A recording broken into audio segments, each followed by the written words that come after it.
Um, and awesome. All right. So, yeah, ladies and gentlemen, thank you for bearing with us. Um, if you're about to tune in live shortly, you'll understand why we need to take another shot of rum. That was a nightmare to log into this, but I'm here. I'm here with Mr. Terry himself. Jeff, how Hello, are you, guys. mate?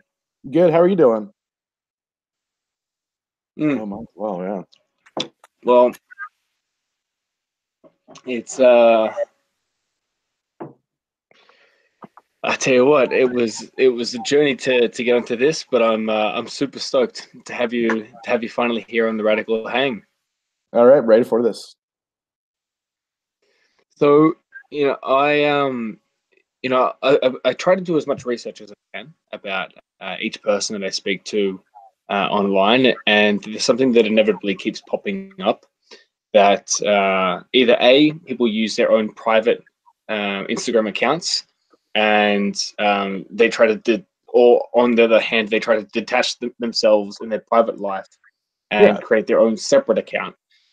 So what I noticed was that it seems that you're blending both your legacy as well as your private account.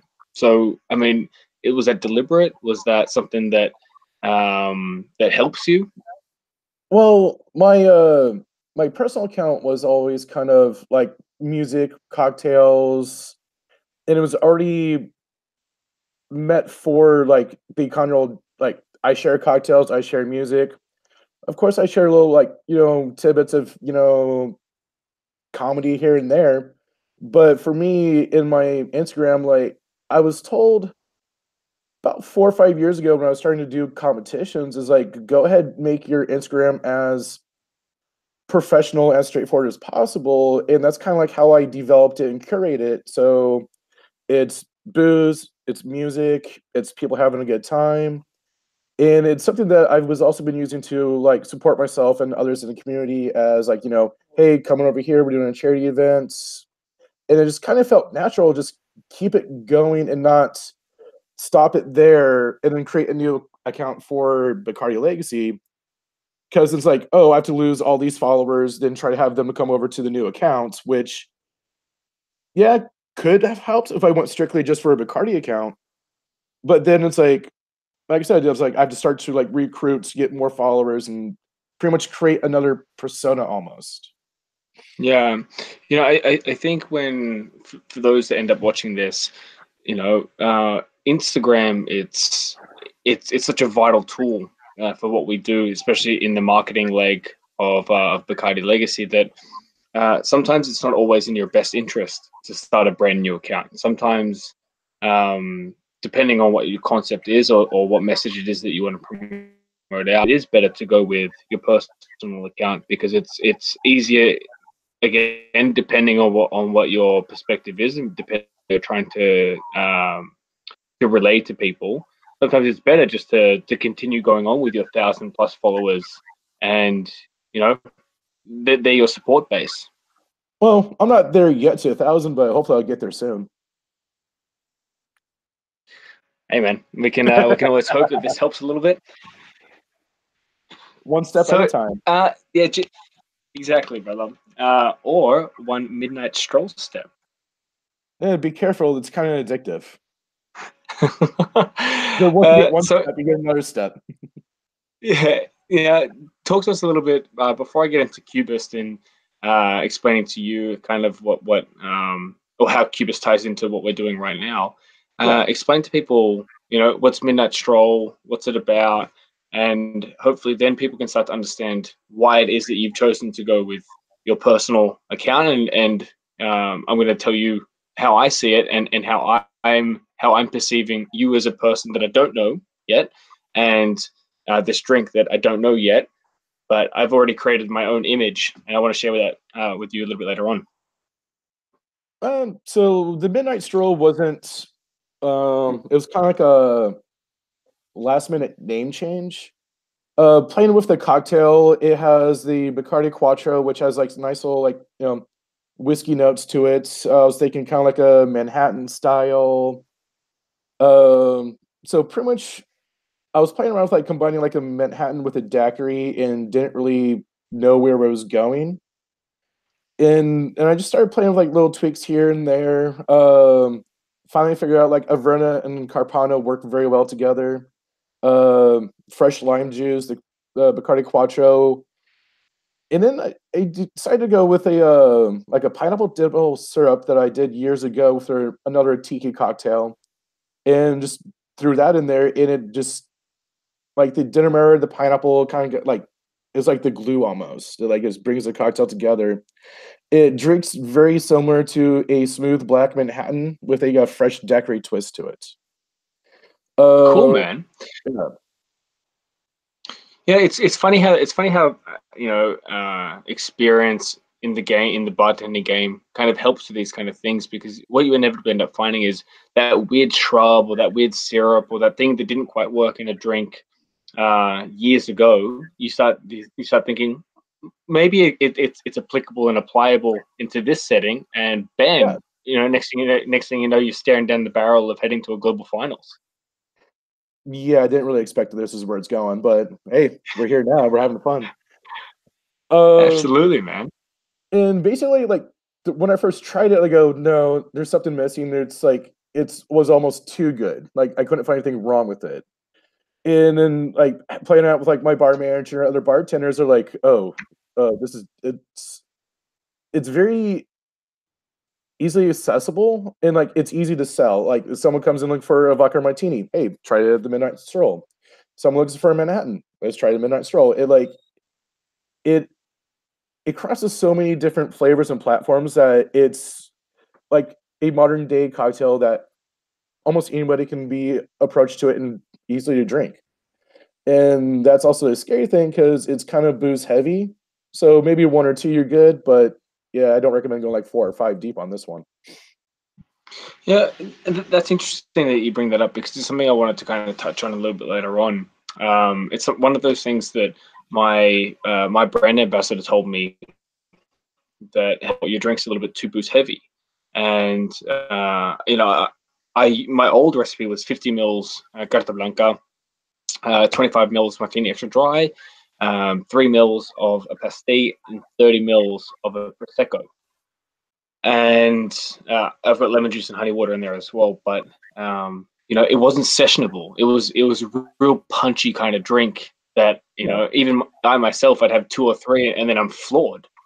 Have you experienced anything to do with on the negative side of your drink being potentially a little bit too boozy? Um, yes and no. A lot of my friends have tried it and they've come out to a couple of the places I've been doing pop-ups at. They're like, oh, this is good. They'll have like one or two, then they'll move on to something else.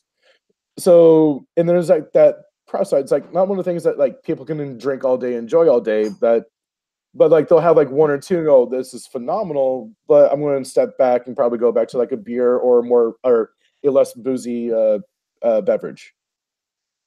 Okay. Yeah, it's interesting because some drinks you're able to scale it back, and some drinks you're able to kind of rebrand and reimage your concept before it starts going out to market. It's kind of what I did. I stripped things back by 5 mils, and I had the vision of I want my drink to be sessionable. My flavors Yeah, aren't as pronounced as your flavors. I think you're in Midnight Stroll. It's one of those really punchy drinks that, like for example, like an old Cuban. yeah. Super super flavorsome. It's really enjoyable. Take one, move to the next step, come back to it a little bit later on. Yeah, and the way basically the Midnight Stroll kind of came around is it's like a modern day like classic tiki cocktail almost. Booze heavy, spirit forward, but very well balanced that you don't know you're drinking, pretty much a half a bottle of alcohol, but no, there's not that much in there. But like I can see it really like I'm serving up in a little martini coupe, nice and classic style. But like going through the process is like, oh, we can serve this on the rocks, we can serve this on crushed ice, we can throw it in a slushy machine to make a slushy out of it. So it's very versatile in how it can be go across all different spectrums of the cocktails.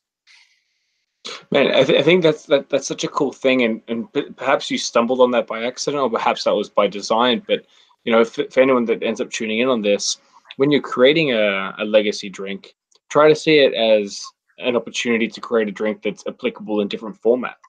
Because the more formats that your drink can be adapted to, the more chances you have of getting that drink into venues, getting that drink into people's hands. You're not simply restricted to your drink being on the rocks or served neat. I Yeah, I know. think your pineapple dem syrup. I think that's kind of that's the key to your success. I think that was like kind of like I said earlier, it was like the glue that kept brought all those different flavors together because Bacardi Quattro is nice and very bold. Averna, another very bold Amaro. And then Capardonica, as it's vermouth, it has its very unique, bold flavors. And they kind of do play with each other. But I think what brought them all together was the pineapple dim. I had a conversation a couple weeks ago with another bartender, and like he was trying out my cocktail, just trying to like nitpick it. Like he's pickier about drinks than I am. And he's like, you have your sweets, you have your spirits, you have your bitter, you have your sour. And then but he goes, there's something else there. I go, that's probably the pineapple dim. Like it's hitting like all the flavor profiles of your palates. So it reaches every accessible, like everyone's looking for a sour drink. It'll work. Everyone's looking for a sweet drink. It'll work. Perfect, man. No, I really think that it's a smart play, and I'm finding that this is the first time that I've ever done legacy, and I've gone this far. And what I'm finding is at this level, you're starting to realize a general thread throughout the drinks that they're either A, applicable, like I said, or two, they cross one or two certain barriers. And I think that crossing those barriers, hang on 2 seconds. My little boy is just woken up. Uh, But I think Mama Bear's got his back. So okay. Yeah, and I think that's kind of I think that's kind of what it's what Cubis does. It crosses delicately sweet, sour, quite herbal. Hey, give me 2 seconds. I'm just gonna go check on my boy. Give me 2 seconds. You're good. But while I'm gone, explain to people what the hell a pineapple dem is. Gotcha. All right, folks. While he's stepping out for a minute, one of the key ingredients to the My Midnight Stroll is the pineapple dimra sugar. It's kind of like a unique flavor profile with the dark, rich dim and the bright acid and fruit notes of the pineapple. Um, it actually is a couple day process, and I kind of want to do that to make sure the flavors played right with each other. Um, Basically, starting out, it's usually equal parts 1 quart diced pineapple, always do fresh, and 1 quart of demerara sugar. And basically, you want to macerate that as much as possible. Get your hands dirty, mix it all in. And pretty much, I also would add 6 ounces of fresh pineapple juice to that to get the flavors going. So pretty much as the pineapple dim is sitting there macerating, I usually let it sit for about 2 to 3 days to get the perfect consistency and flavor profile. And it just comes out like very bright, velvety, but has like those herbal notes that you get from a regular demerara sugar. Cool, Welcome man. back. I think it's one of those things. Thanks, man. Yeah, he's like I said, Mama Bear. She's got him, so I used the opportunity as well to get a little midnight snack while I talk to Midnight Stroll. Always a good call. For anyone that's watching this, I'm not a day drinker. It's midnight here in Sweden, so cheers. Well, I chose that one. Yeah, so like I was saying, it's interesting to witness how people are their drinks seem to be crossing in between, having a really delicate balance between being sour, being spirit forward, being spiced, being approachable, and amalgamating all these things together to create their version of what a legacy should be. And it's interesting to see the different flavor profiles. I was speaking to one of your compatriots down in Houston, Muhiba,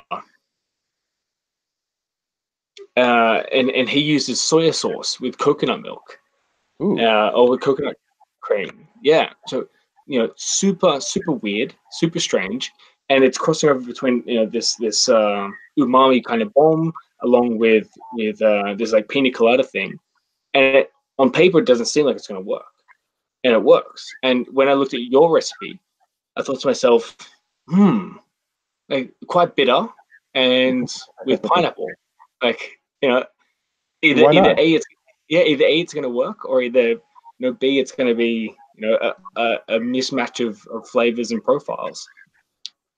Well, sorry. Well, that's those things like I could have like thrown pineapple juice into it, but I think you get enough of like the subtle pineapple notes from the dim that it's not overpowering of the bitterness, but also it complements the bitterness.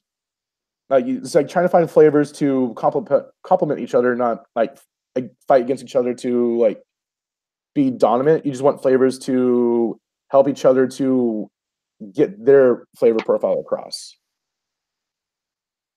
Yeah, and I think that it's really key to understand that, and it's really key to understand that if pineapple is the flavor that you want to use, you're not restricted to just using a pineapple juice or creating a pineapple tincture. There's a multitude of ways to obtain that flavor.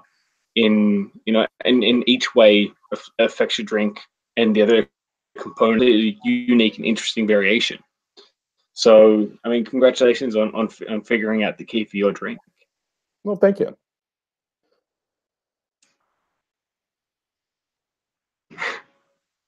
Yeah. I find that with your, one thing I want to talk to you about. Here's Mama Bear.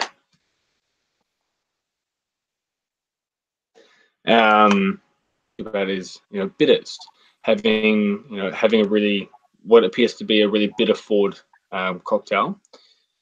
When for me, I use pastis, and pastis is one of those ingredients that kind of pushes people away.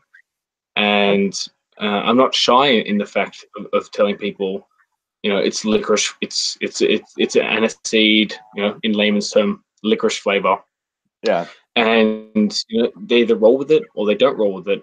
But it's up to me to teach them about what that is and how it influences my drink. How do you get your message across in Midnight Stroll that, hey, don't stress on the bitter, my drink is more than that? Usually I don't focus on the ingredients. I usually just explain to them it's going to be a nice bright it's pretty much I tell people it's a clash between the classic black Manhattan and a fresh daiquiri.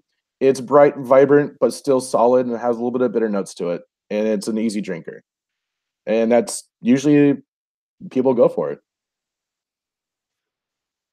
Cool, man. Are you doing lots of pop-ups, lots of guest shifts, or appearances anywhere? Yes, that's going to be happening pretty much starting this Sunday until pretty much the week before I go to Puerto Rico for the U.S. finals. So basically, first stop's going to be Kansas City. I'm going there this weekend to visit family. Come right back, and literally almost pretty much every 3 or 4 days, I'm going to have a pop up here in Portland, Oregon. Shit, man. So you're well, you're really putting in the time to get out there, right? Time, energy. I did a couple back in December, kind of like a test trial runs, just to figure out what works and not work. And those were kind of like with like a couple buddies at their bar, their locations, kind of like grease the wheel, see what, like I said, see what works, what not work. And basically, after I didn't really want to compete with the holidays because a lot of people have a lot of things going on. After first year, people are kind of like, okay, decompress. And then after first week, just hit the ball running and let's go for the win, essentially. Yeah. It's I think when you're trying to create a legacy, some people can get, it's difficult to get on the road for some people. And a question that I think pops up a lot is, how the hell do you get time off work? well, yeah, I'm not getting time off work. I've scheduled all of my pop-ups on my days off. So it'll be working. I usually work about 3 or 4 shifts a week, so it was easy enough, and I have a set schedule. And pretty much a lot of the locations I picked out or was able to host me in Portland are locations I have friends already working there. They understand what I'm doing. They're very into the cocktail program and the cocktail culture out here in Portland, which is phenomenal. It's almost like a larger, bigger family, large community. Everyone helps each other, works, builds off of each other. And I didn't really realize this, but going through like all the bars I'm going to be are hosting me or doing events at. We got a couple nice little cocktail bars, the Bible Club, Dead Shots, Bit House Saloon. I'm going to do a couple spots at to get a little more like neighborhood bars, like the Rambler. Got an arcade set up, the Quarter World Arcade, and then the last one is going to be a dive bar right by my house, and it's just phenomenal to see. Like even as a cocktail for a cocktail competition, it can be across not just like different like cocktail builds, but it can be approachable in different environments as well. Like you got cocktail bars, you got lounges, you got live music venues, and then you have your whiskey beer hall down the street that they're gonna love it. So I think it's interesting because I'm kind of limiting myself. I'm not doing so many guest shifts. I've got two babies. Um, time. I've got a lot. Yeah, I'm quite tight with time. So for anyone that ends up watching this, and you feel the stress of like I can't get out there and do as many guest shifts as competitor X, Y, and Z. Don't let that be a deterrent for you. You just have to find you have to find a radical way around that problem and create your own kind of your road to getting out there. And that's why I created these hangouts so that No, I can so I can see people, I can talk to people, I can share my story, I can share my drink, and in the same breath I can help other competitors to do the same thing. And that was my solution to my problem. no, and that's actually this is a wonderful idea what you're doing. And I agree with you. It's like not everyone's legacy is going to be the same. Like you Um, don't have to do 300 pop-ups. You don't have to travel to like 2 or 3 countries. Feel what I kind of felt like doing is like feel what's comfortable, do what's comfortable for you, and do what's comfortable for the cocktail and also your work-life balance. Don't overwork yourself. Don't stress out, and do what feels right. Really.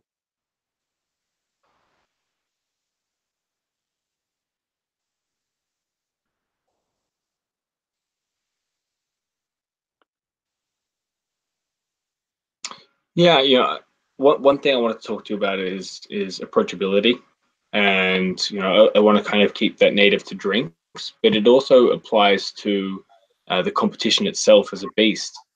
You Yes. know, approachable for you as an individual. It needs to be approachable in your life setting. It needs to be approachable in more importantly than work, in your relationships. If you don't have the means or the abilities to do certain things, well, you need to find an approachable way of achieving that, of achieving a goal. And I think that's part of the fun. It's part of the challenge.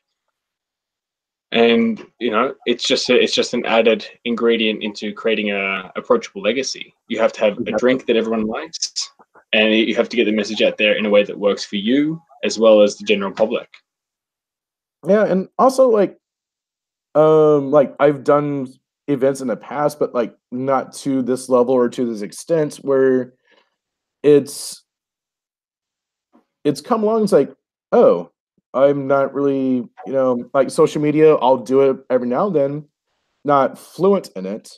I was actually have a friend to help me out, and she's like, pretty much blasting my cocktail out there almost not every day, but at least 2 or 3 times a week. So I have at least that helping me out. But it's just I've been doing a lot of just networking with my local community, my friends. Go, hey, we're doing this. Please show up. I'll buy you a drink sometime. Just let's have a good time. Let's hang out.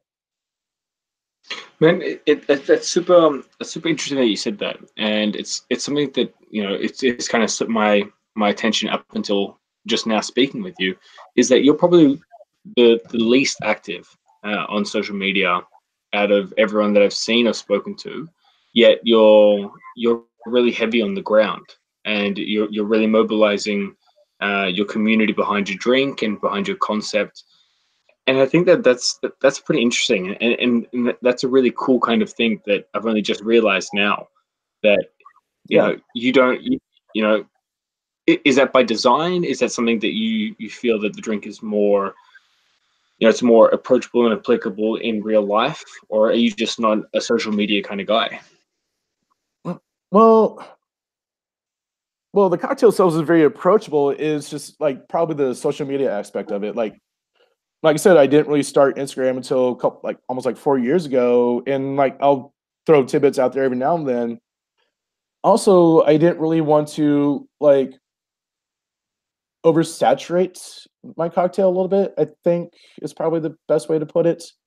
Granted, I'm gonna do a bunch of my pop-ups are coming up this month, and I really wanted to focus pretty much on the pop-ups, the guest spots, and having people coming in and enjoy them.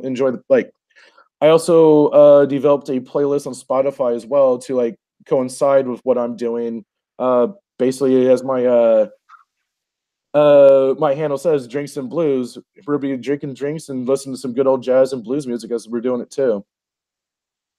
I mean, real quick, I got to give you some props for that. I had no idea that you had done that, but that is arguably one of the most creative things that I think I've heard so far. Creating a Spotify list, so fucking that's fantastic, man. Thank you. And basically, I'll be So playing that, let blaring me that all month long. let me search. What's it? What's your playlist called? Uh, it's it's gonna be Sunday Sessions Legacy. Yeah, Sunday Sessions Legacy 2019.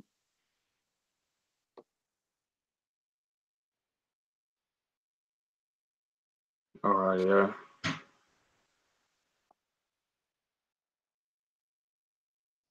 All right, there it is.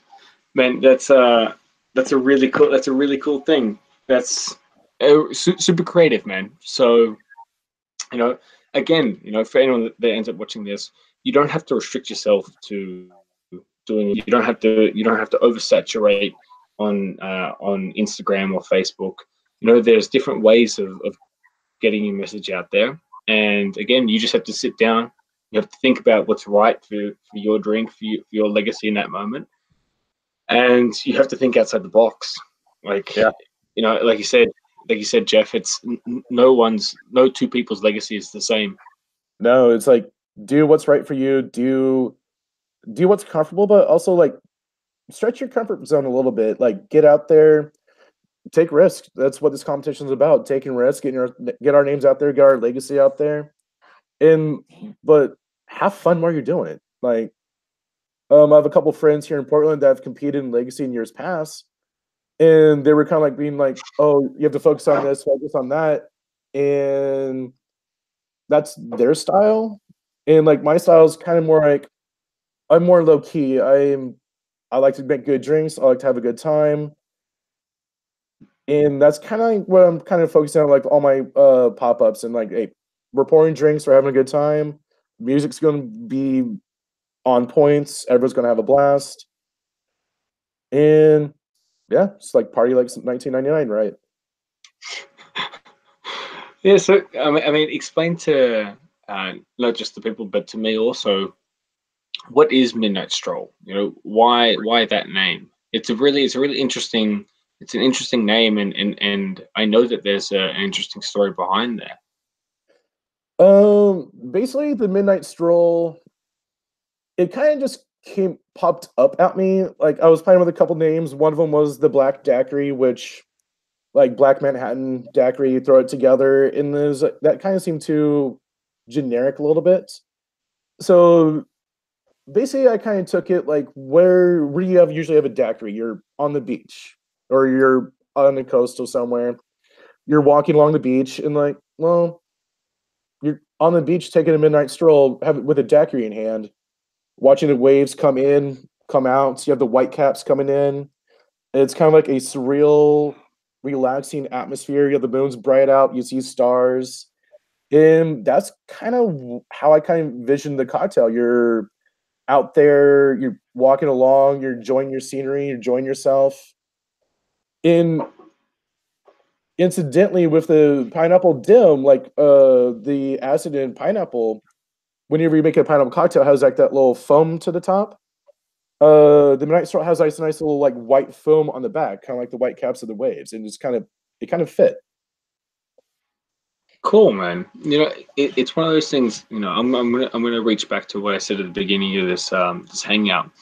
That when I did my research on you and your drink, I kind of scrolled through your Instagram, and it was it was it was interesting to see that you're about music, you're about ribs, and you're about drinks.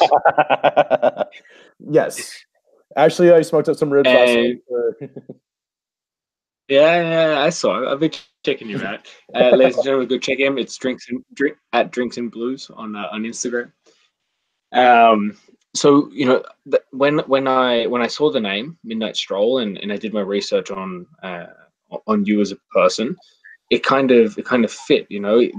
This idea of taking it easy, relaxing, enjoying the niceties of life.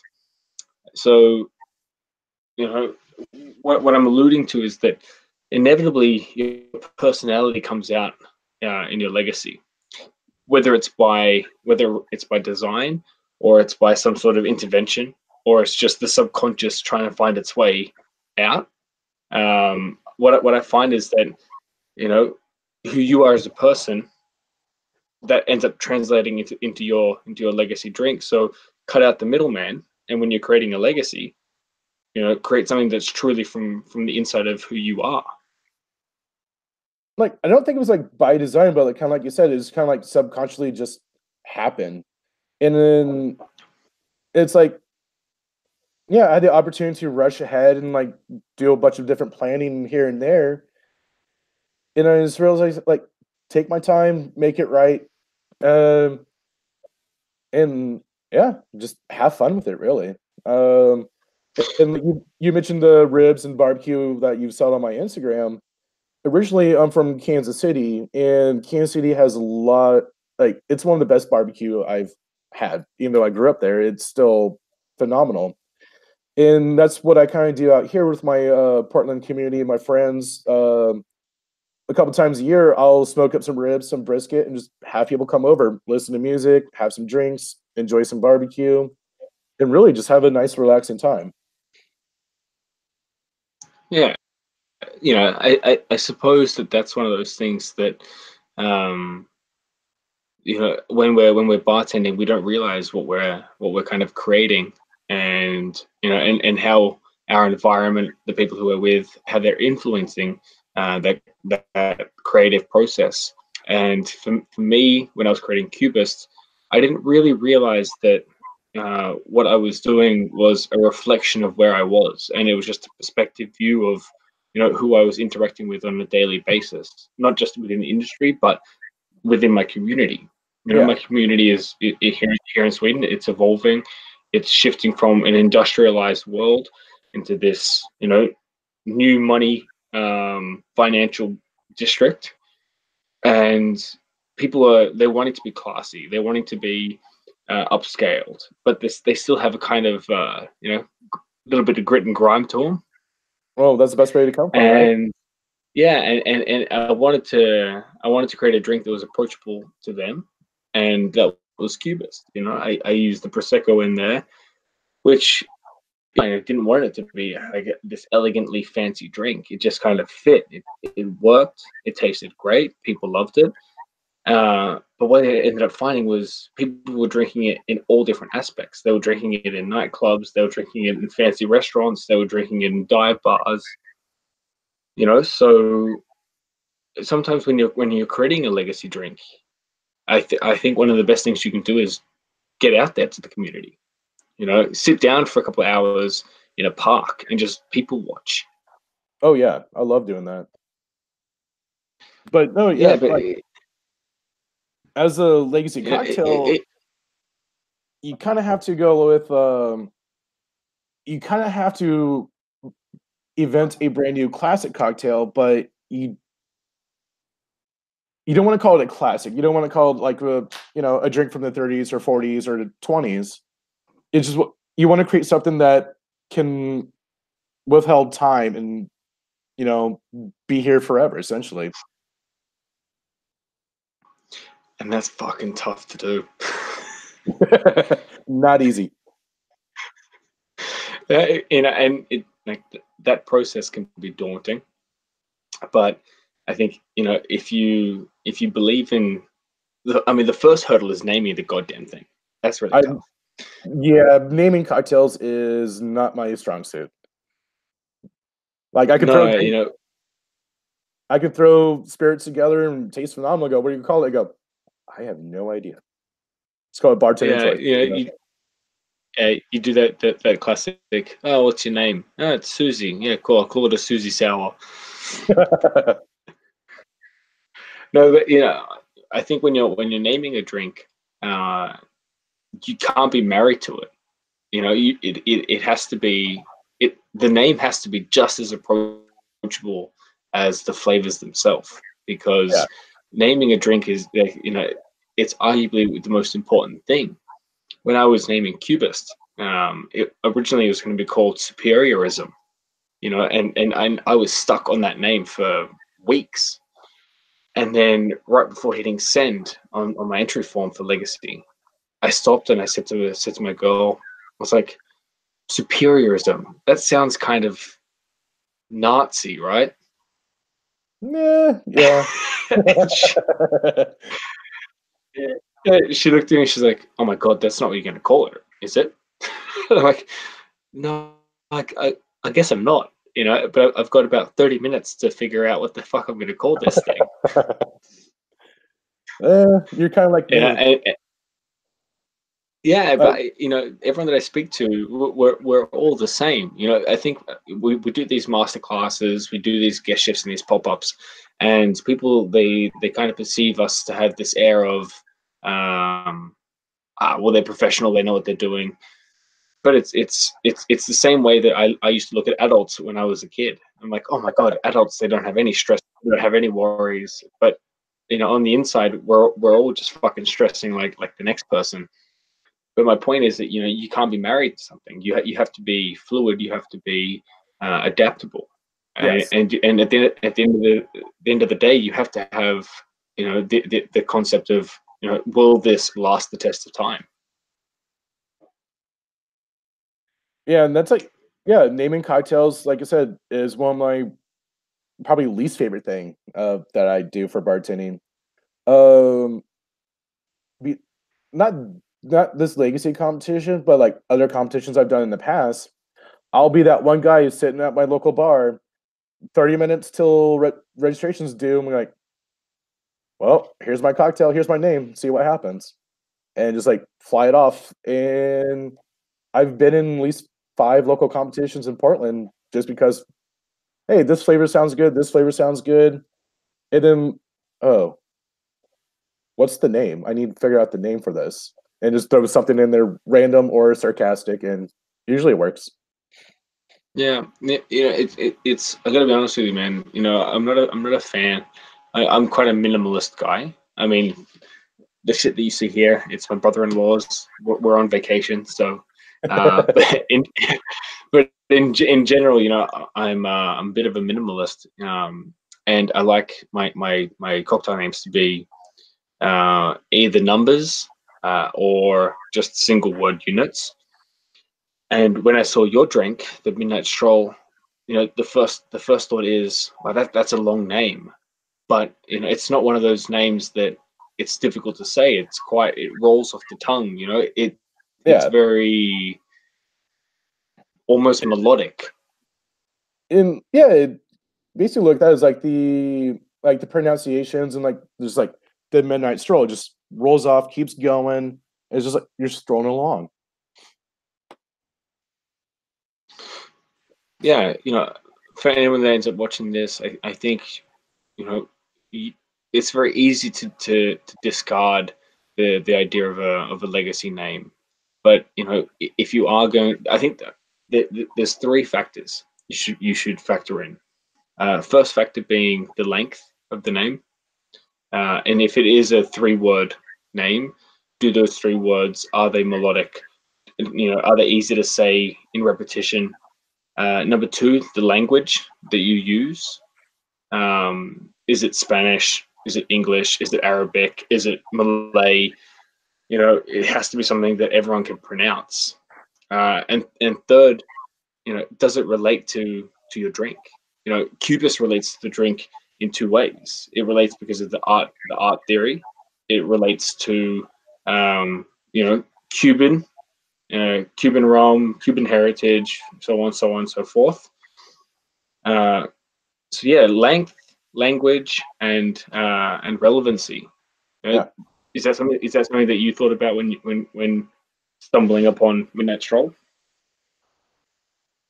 Well, I think it finally just landed mainly because like I was saying earlier, is like picturing like walking along the beach at midnight, the waves are rolling in, and it's like that's probably what I'm going to go with. And then they basically typed it in and hit send. Didn't really second guess it after that. Bro, you just completely undid everything I just said. It wasn't intentional. It happened. It's like, let's do this and go. Like I said, like Fuck. I am not good at naming cocktails. Just whatever happens, happens. And whatever happened now is I'm part of Bacardi Legacy, so something worked. Yeah. And that's fantastic, man. And at the end of the day, of course, we wish each other the best of luck, and of course, there can only be one final winner. But it's one of those things that when you get to this point, especially when you're in the final of your nation, you enter this kind of fraternity. You enter this bond where you join to someone who's all the way over in Portland, Oregon. You Oh join to yeah. someone who's in the woods, in Sweden. And at the end of the day, like that's a legacy in and of itself, and it's something that we should all be proud of. It's something that we're embracing on a daily basis. The fact that we're part of this and that we're making friends every day. And that's the one of the wonderful things I found out about Bacardi Legacy. It's like the community, the friendships, the not even the other contestants, but like the people who are involved with Bacardi or the La Gran Familia, the other like brands that they work with. It's all about from like the top down. It's all about family and helping family out. Absolutely, man. And you know, it's the first time I'm ever meeting you, and I know that if I'm ever in Portland, Oregon, I can always come down, and hopefully you make me some of those damn briskets, dude. I love brisket. Oh, we'll make that happen. Awesome, buddy. Well, man, I've got to run Of back course. to the fam, but Jeff, man, it's been an absolute pleasure talking with you, and like I suggest with everyone that I do a radical hang with, right before your national finals, I'd love to catch up with you. Love to chat, see how things went during the program, and I send you all the biggest love from Sweden, brother. Hey, thank you very much. Thank you for having me. No, man, it's my absolute pleasure, and we should look at doing some menu swaps. We should look at helping each other out across the world. I'm more than happy to make Midnight Stroll here. It's super easy to make, so I'd love to throw it up on the menu. Oh, I would love that. Thank you. And I'll get Kubus out here too. Perfect, brother, man. Okay, buddy. Well, happy New Year. It's Happy New Year. it's only the second day of January, and we are back on the grind. Pretty much, yeah. It's grind away. We don't. Our industry doesn't sleep. Never, man, and nor do our legacies. So, brother, I'm going to jump off, All and right. like I said, I wish you nothing but love. Thank you very much. Cheers. Cheers, man. Peace.